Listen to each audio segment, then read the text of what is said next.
हामी चाहिँ बिहानको टक्क चिया बनाउँदैछ ओम भाइले होइन ट्याक्क चिया खाएर चाहिँ हामी यहाँ भातसात खाएर हिँड्नुपर्छ कान्छी चाहिँ सुतिरहेको छ यहीँ है आजको हाम्रो बेड चाहिँ यही थियो यो चाहिँ धर्मशाला एकदम भेरी गुड यो ठाउँ नहुने है आज हामी खतमै हुने होइन यहाँ चाहिँ टक्क हिमाल बल्ल घाम लाग्दैछ यो चाहिँ लमजुङ हिमाल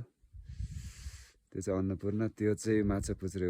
त्यस्तो देख्छ है अनि र अब सनराइज चाहिँ उताबाट हो हामी भर्खर हेरेर आयो यो डान्डाले छेकेको छ उता सब लमजुङ पोखरा अग्रम बग्रम देख्ने तर बबाल